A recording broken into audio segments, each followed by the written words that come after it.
नमस्ते दोस्तों, कैसे हो आप सब। उम्मीद करती हूँ बहुत ही अच्छे होंगे। ये बताने के लिए कमेंट बॉक्स में हर हर महादेव लिखना बिल्कुल ना भूलिएगा।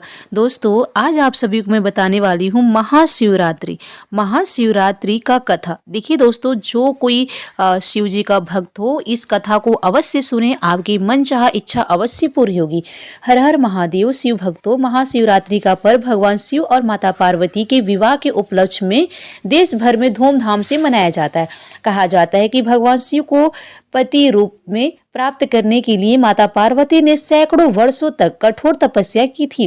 शिव जी ने तपस्या से प्रसन्न होकर फाल्गुन मास की कृष्ण पक्ष की चतुर्थी के दिन माता पार्वती के साथ विवाह किया था। पौराणिक कथा के अनुसार तप के बाद एक वक्त ऐसा भी आया जब पार्वती जी को भगवान शिव से शिव विवाह के पूर्व एक परीक्षा का सामना करना पड़ा।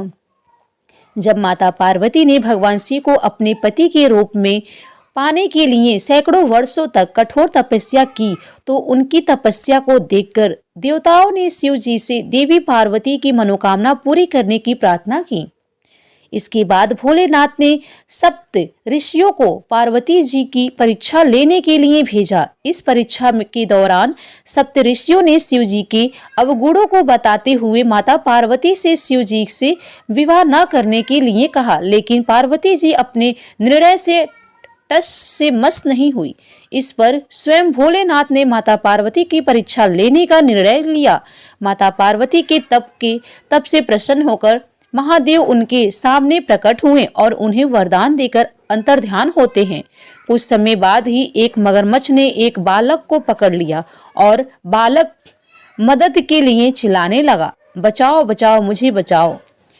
माता पार्वती ने उसे बालक की आवाज सुनी और कहा, ये तो किसी बालक की पुकारने की आवाज है, लगता है कोई बालक संकट में है। आज आवाज तो नदी की ओर से आ रही है। बालक की पुकार सुनकर माता पार्वती जी नदी किनारे पहुंच गईं और उनका मंत्र विधन हो गया।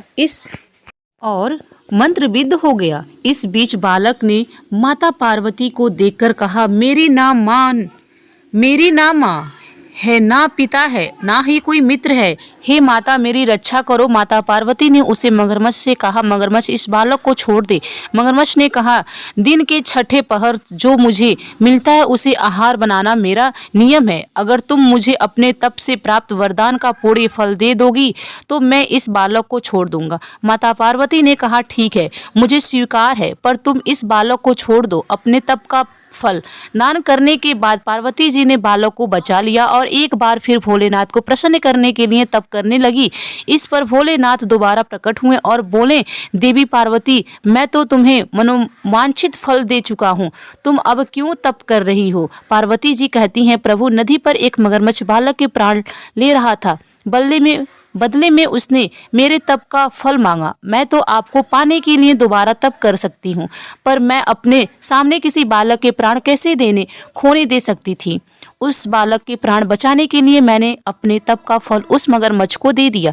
देवी पार्वती, तुम मेरी परीक्षा में सफल हुई हो। वास्तव में मगरमच्छ और बालक दोनों मेरी ही माया का प्रभाव थे।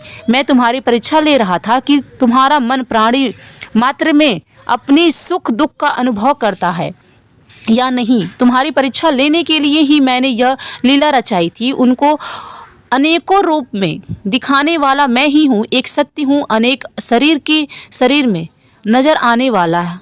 मैं निर्विकार हूँ। भगवान भोलेनाथ की बातों को सुनकर देवी पार्वती मुस्कुराने लगी, कहने इसके पश्चात भगवान शिव और देवी पार्वती का विवाह तय हो गया। विवाह की बातें होने के पश्चात अब शादी की तैयारी जोरों शोरों से शुरू हो गई। शिव की बारात पार्वती के द्वार पहुंचनी थी, लेकिन समस्या यह थी कि भगवान शिव का एक तपस्वी थे और उनके परिवार में कोई सदस्य नहीं था। लेकिन मान्यता यह थी कि एक वर को अपने परिवार के साथ जाकर वधू का हाथ मांगना पड़ता है।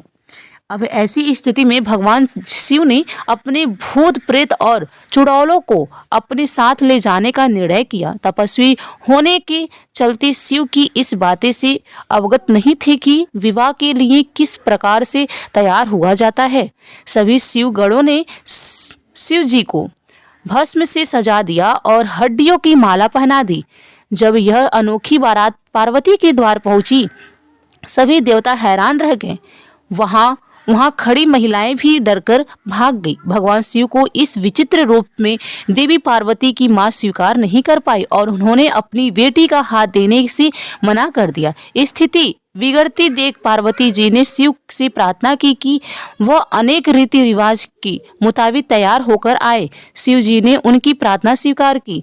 भगवान शिव को दिव्य जल से स्नान कराया गया और रेशम के फूलों से सजाया गया। सभी देवताओं ने मिलकर भगवान शिव को दूल्हे के रूप में तैयार किया।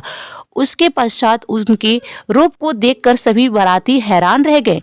जब भगवान शिव इस दिव्य रूप से पहुंचे, पार्वती की मां रानी मैनावती और राजा हिमवान ने उन्हें तुरंत स्वीकार कर लिया और ब्राह्मण जी की उपस्थिति में विवाह समारोह शुरू हो गया। माता पार्वती और भोलेनाथ जी ने एक दूसरे को वरमाला पहनाई और धूमधाम से यह विवाह संपन्न हुआ। भक्तों, भोलेनाथ बड़े ही भोले हैं और भोलेनाथ की यह कथा आपको कैसी लगी आप लोग कमेंट करके ज़रूर बताइएगा। हमें आपकी कमेंट का इंतज़ार रहेगा।